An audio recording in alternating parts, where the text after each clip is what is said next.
Assalamualaikum warahmatullahi wabarakatuh. Alhamdulillah bertemu lagi dengan Bu Indah di pelajaran respons resep atau PPIR di kelas 10. Yang hari ini kita akan membahas resep seri 3. Oke, sebelumnya kita mulai saja pembelajaran kita hari ini dengan baca basmalah. Bismillahirrahmanirrahim. Oke, ini resep kelas 10 seri 3 ya. Sebenarnya sekali pertemuan di seri 3 itu sudah langsung masuk 2 resep. Ya, jadi harusnya sudah masuk 2 resep. Nah, nih. Cuma nanti kita lihat kebijakannya apakah kita akan mempraktekkan langsung 2 resep seperti kelas-kelas 10 sebelumnya atau bagaimana. Yang penting Ibu responsikan dulu biar kalian mengerti ya. Oke, kita lihat resepnya. Yang pertama ini yang akan Ibu bahas ada resep yang kedua, yang ini. Ya. Jadi di sini tertulis cukup jelas ada resep, ada nama dokternya, ya. Terus ada kota pembuatan resepnya di Bekasi, tapi yang belum ada apanya nih?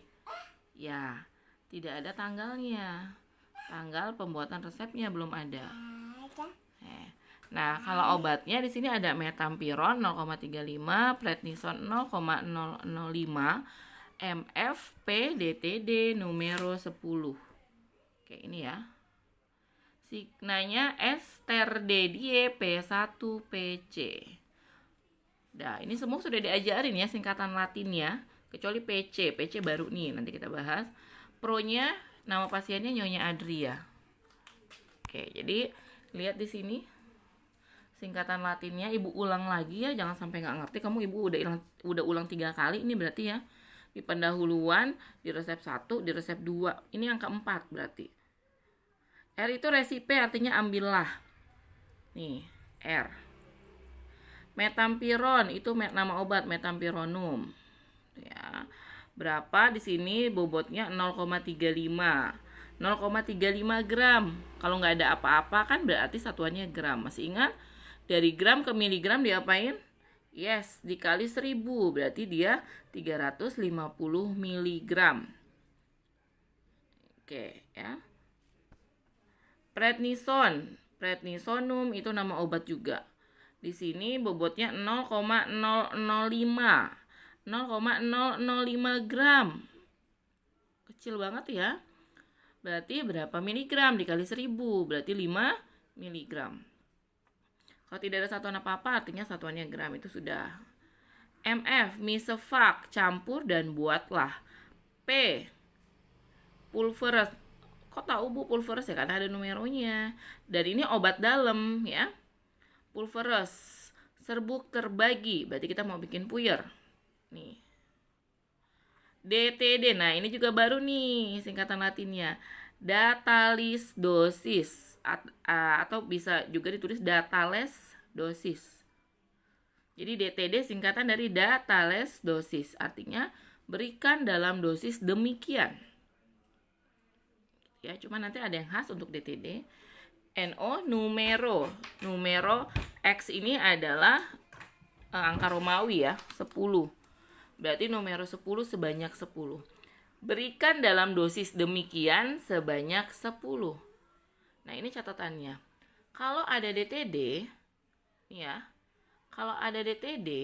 maka penimbangan dilakukan dengan mengalihkan masing-masing bahan dengan jumlah sediaan yang dibuat. Artinya apa? Artinya kalau ada DTD, dosisnya dikali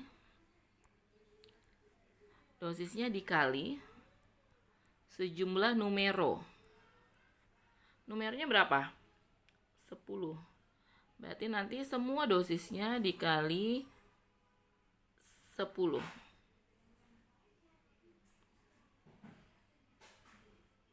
Di perhitungan. Ingat resep 1 dan resep 2 nggak ada DTD. Makanya ingat nggak, paracetamol 5 gram. Maka kita nimbang paracetamolnya 5 gram. Nggak dikali 10. Kenapa? Karena nggak ada DTD. Gitu ya, ini karena ada DTD maka dikali numero. Kalau numeronya 12 gimana? Kalau numeronya 12 berarti nanti dikalinya 12. Kalau numeronya 20 berarti semua yang di sini nanti dikali 20. Karena ini numeronya 10 maka nanti angka-angka yang di sini bobot obatnya dikali 10. Makanya kita lihat kok bobotnya kecil banget ya, karena nanti dikali 10. Jadi ini adalah bobot obat dalam satu bungkus. Ya. Nanti nimbangnya berapa Bu? Berarti metampiron ya dikali 10 karena ada DTD. Lanjut, S itu signa, tandailah TDD terdedie 3 kali sehari. P1 pulv uno 1 bungkus. Nah ini PC. PC ini adalah pos senam. Ya PC. Sesudah makan artinya. Nanti ada lagi AC. AC itu antasenam. Artinya sebelum makan. Tulisannya memang pocoenam gitu ya, tapi kamu baca jangan poscoenam, tidak. Posenam. Posenam, sesudah makan. Jadi signanya apa?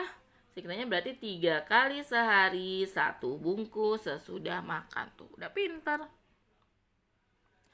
Jurnal resep isinya apa? Sama seperti jurnal kamu yang seri 1 dan seri 2. Kamu contoh aja isinya kelengkapan resep, komposisi, perhitungan bahan obat, penimbangan bahan obat, teknik pembuatan, dan penyerahan. Kita mulai dari kelengkapan resep. Seperti biasa kamu tulis dulu 7 poinnya. 7 poin kelengkapan resep. Kalau ada yang nggak lengkap, ya. Kalau tidak ada yang nggak lengkap, maka kamu tulis tidak lengkap resepnya. Contohnya seperti ini. Di sini ya. Nih. Dari 7 itu misalnya yang nggak ada tanggal pembuatan resep. Tadi apa kita cek? Tanggal pembuatan resep sama paraf dokter. Maka di kelengkapan resep kita tulis tidak lengkap. Kita usul ke pengawas karena resep nggak bisa dikerjakan kalau tidak lengkap. Maka kita usul ke pengawas supaya pengawas memberikan tanggal pembuatan resep dan paraf dokter agar resep kita lengkap dan bisa kita kerjakan. Contohnya seperti ini. Kelengkapan resepnya kita tulis 1-7. Nama, alamat, dan izin praktek dokter yang ini ada ya. Kita checklist. Tempat, kota, dan tanggal penulisan resep. Tempatnya ada nih, nama kotanya. Yang nggak ada apa? Tanggalnya nggak ada. Tanda resipe ada. Nama, jumlah, dan cara pembuatan obat. Nama obatnya ada, jumlah obatnya ada. Ini kan ya angka-angka ini. Terus cara pembuatan obatnya ada nih. Suruh bikin apa tadi? Puyer. Dah, ada berarti. Aturan pakai ada ini, signa kan tadi kan. Paraf tanda tangan dokter ada nggak? Tidak ada parafnya, berarti ini nggak ada. Nama, umur, dan alamat pasien. Oke. Namanya ada. Umurnya ada nggak? Nggak ada. Ya. Tapi kalau di teori, kalau dia sudah nyonya, tuan, maka dia dianggap dewasa. Maka tidak usah menanyakan umur. Ya. Oke. Alamat pasien ya silakan ditanyakan. Walaupun nanti kalau di teori ilmu resep ya, yang ditanya alamat pasiennya itu kalau dia mengandung obat narkotik, itu wajib. Tapi gak apa-apa, untuk awalan kamu tanya aja alamat pasien. Berarti kelengkapan resep lengkap atau tidak? Tidak. Apa yang nggak lengkap? Tadi tanggal ya. Tanggal pembuatan resep. Terus, apalagi yang kedua apa? Paraf dokter. Ini maklumin aja tulisannya ya. Soalnya tidak menggunakan pulpen seperti biasa. Ini ya. Yang kedua yang ada di jurnal adalah, maaf, udah cukup mengerti? Udah ya?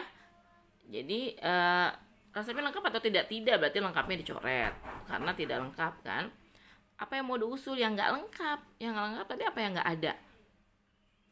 Tanggal pembuatan resep, paraf dokter, apalagi tadi yang ketiga? Ya alamat. Alamat, ya boleh. Nanti kalau pengawas sudah ngasih, nanti pengawas dikasih nih, kamu tanggalnya disuruh ngisi tanggal praktek. Nanti pengawas ngasih paraf di sini nih, ya. si paraf di sini. Nanti dikasih sini alamatnya, baru boleh kamu kerjakan resepnya. Oke ya. Udah ya. Nah, yang kedua adalah komposisi. Komposisi kita belum ada yang kita ambil dari buku standar. Karena cukup jelas metampiron nama zat aktif, prednisone nama zat aktif. Jadi cukup jelas. Jadi komposisinya kita strip. Kita lanjut ke perhitungan bahan obat. Oke. Catatan, ingat ada data list dosis. Berarti perhitungannya bobot zat dikali sejumlah numeronya. Tadi numeronya di resep ini 10.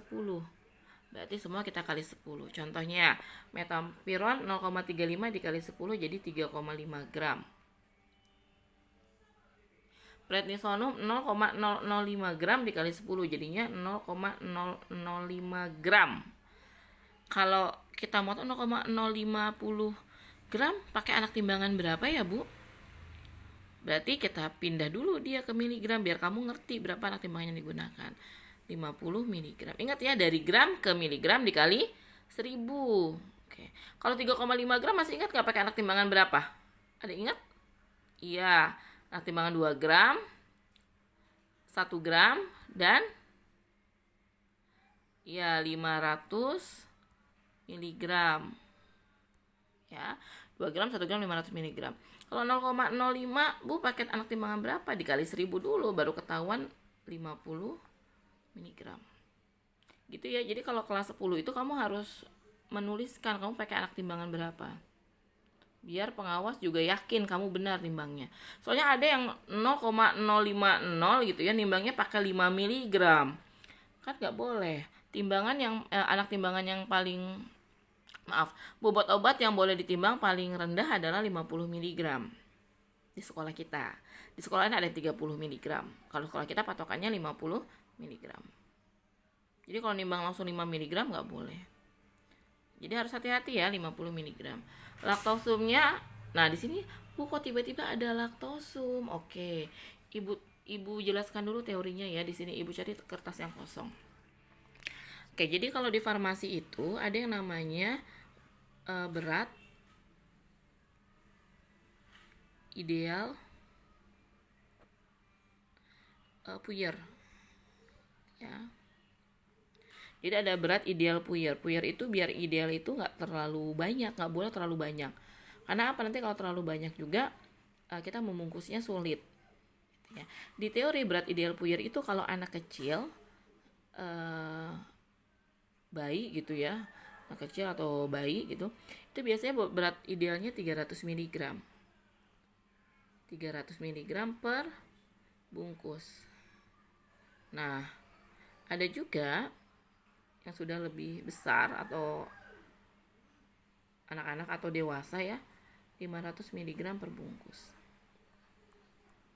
Oke. Jadi kita pakai patokan ini. Nggak selalu harus digunakan, cuman kali ini di resep ini Ibu ingin menggunakan biar kalian tahu teorinya. Jadi berat ideal puyer itu 500 mg per bungkus ya, atau 0,5 500 mg itu kan 0,5 gram per bungkus. Ini bobot ideal puyer. Kayak tahu ya, bobot ideal puyernya 500 mg per bungkus atau 0,5 gram per bungkus. Oke, kita balik ke sini.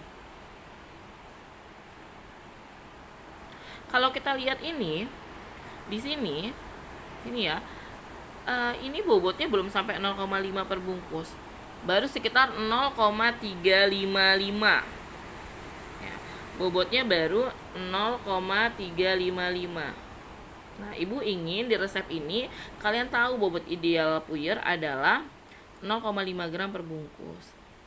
Bagaimana caranya, Bu, biar jadi 0,5 per bungkus? Kita menambahkan zat tambahan namanya laktosum.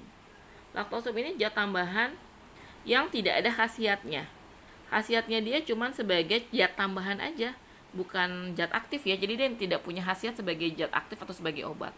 Rasanya agak manis. Laktosum itu artinya gula susu. Jadi rasanya agak manis dan dia juga bisa membantu agar puyernya nggak jadi pahit. Nah, untuk menambahkan serbuk ini 0,355 jadi 0,5 per bungkus, maka kita tambahin laktosum. Laktosumnya sampai 0,5 per bungkus. Masalah sampai ini udah Ibu bahas ya. Sudah Ibu jelaskan di resep 2. Lihat lagi catatannya. At itu artinya sampai. Bagaimana perhitungan sampai? Oke, udah tahu ya teorinya ya. Resep ideal, bobot ideal puyer adalah 0,5 gram per bungkus. Di resep ini baru 0, kita lihat baru 0,35 sama 0,005, baru 0,355. Maka Ibu mau menambahkan di sini atau kita tambahkan at 0,5. Maka kita tulis, nggak boleh main tambahin aja. Kita tulis di usul. Di usul sini kita tulis tambahin. Yang keempat berarti ya. Usul. Usulnya adalah penambahan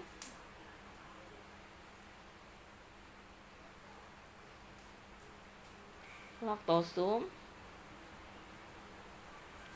Penambahan laktosum, silakan dicatat ya. Penambahan laktosum sampai 0,5 per bungkus. Ya. Jadi di usul kamu tuliskan yang keempat usulnya, karena yang pertama adalah tanggal pembuatan resep, 2 paraf dokter, 3 alamat, yang keempat penambahan laktosum sampai 0,5 gram per bungkus. Ya, penambahan laktosum sampai 0,5 per bungkus. Barulah nanti di perhitungan kita bikin perhitungannya di sini. At 0,5 dikali 10, karena 10 bungkus kan sampai 0,5 per bungkus. Ini 10, berarti 10 bungkus. Berarti 0,5 kali 10, atnya ngikutin, at 5 gram. At 5 gram artinya apa? Sampai 5 gram. Artinya kita nimbang laktosumnya bukan 5 gram, tapi sampai 5 gram. Maka berapakah sampai 5 gram itu? Ya dikurangin zat yang di atasnya. 5 dikurang 3,5 dikurang 0,05 gram. Ingat satuannya harus yang sama. Jangan 5 dikurang 3,5 dikurang 50. Ya hasilnya min. Yang sama-sama satuannya gram.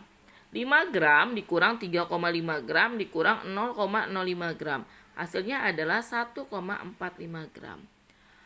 Maka laktosum yang kita timbang sebanyak 1,45 gram. Ya, jadi kalau ditambah nih 3,5 tambah 0,05 tambah 1,45 adalah 5 gram. Artinya pas 5 gram itu 10 bungkus. Berarti satu bungkusnya itu bobotnya 500 mg 0,5. Berarti kita sudah mencapai bobot ideal serbuk atau puyer. Ya, nanti kalau belum ngerti tanya ya di grup, nanti Ibu jelaskan lagi. Oke. Sudah diusul, nanti tambahkan usul penambahan laktosum sampai 0,5 gram per bungkus ya. Tambah ini per bungkus. Dah, mengenai perhitungan at sudah Ibu jelaskan di PPR resep 2. Oke, lanjut. Penimbangan bahan obat isinya apa? Nama latin obat. Di sini ada metampiron, golongan obat keras, prednison, golongan obat keras, laktosum, golongan obat bebas. Ini ya. Nah, kalau sudah golongan obatnya ditulis juga, terus ada takaran maksimumnya.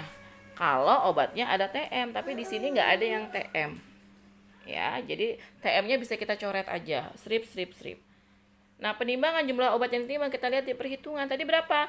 Metampironnya, tadi penimbangannya, metampironnya berapa tadi? 3,5. Prednisonnya 50 mg. Laktosumnya 1,45. Itu ya. 1,45. Khasiatnya, dituliskan khasiat obat tersebut. Lihatnya di mana, Bu? Di Farmakope Indonesia 3.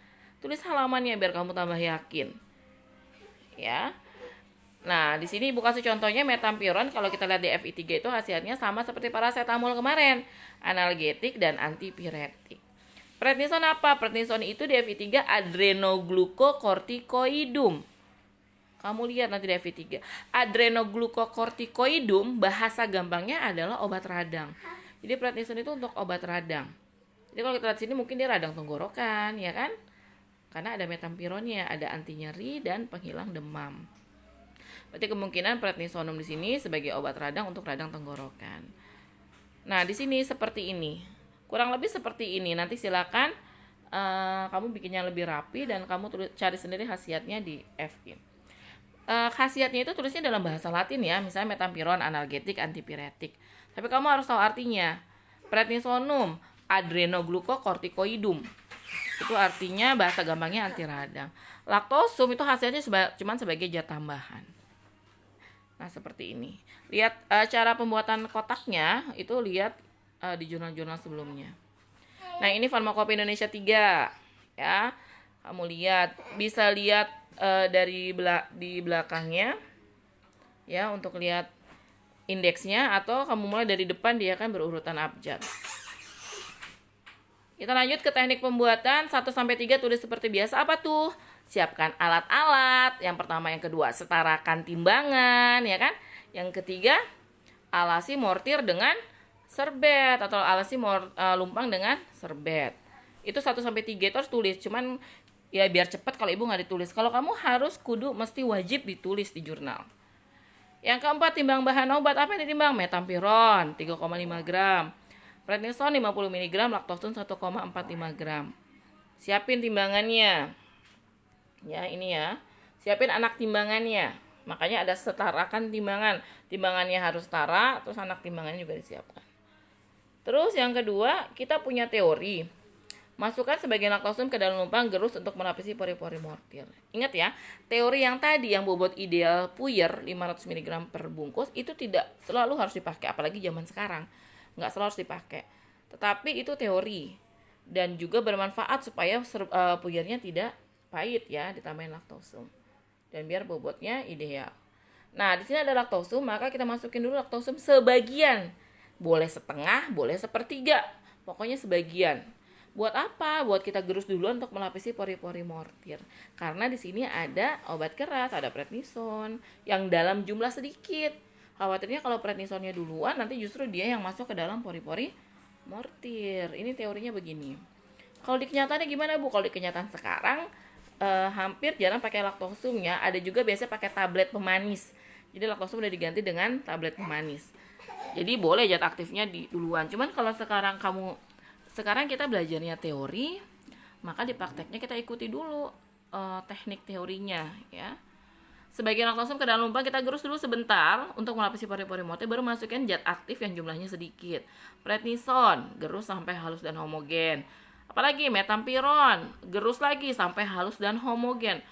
Kalau ada dua seperti ini, yakinkan dia homogen. Kalau ada yang berwarna mah enak ya, berarti warnanya jadi homogen. Misalnya putih sama merah.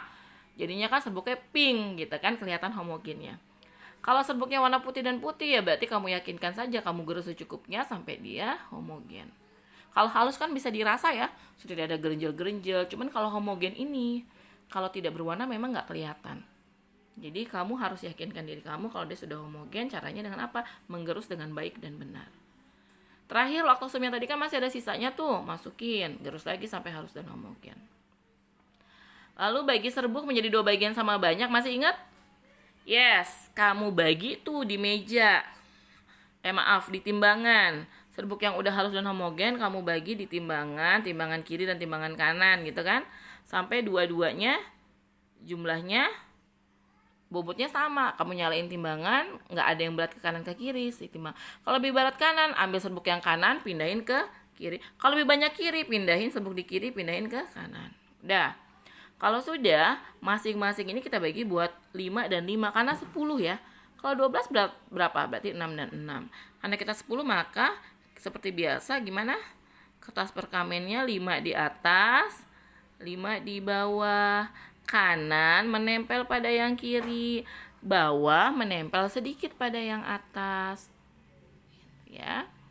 Bagi serbuk menjadi 2 bagian sama banyak, masing-masing untuk 5 bagian sama rata secara visual. Jadi yang pertama, untuk 5 yang pertama, yakinkan kalau ini sudah sama secara mata kamu. Mata kamu lihatnya sama, nggak ada yang lebih sedikit, nggak ada yang lebih banyak. Serbuk yang kedua ini untuk 5 bagian bawah. Ya, ngebaginya mulai dari kiri atas. Oke. Lalu bungkus seperti puyer. Mulainya dari mana? Dari kanan bawah supaya rapi, supaya ini kan yang terakhir ya, yang tidak ditindih oleh siapa-siapa. Tidak ditempel oleh siapa-siapa, maka gunakan dulu bungkus dulu yang sebelah kanan paling bawah.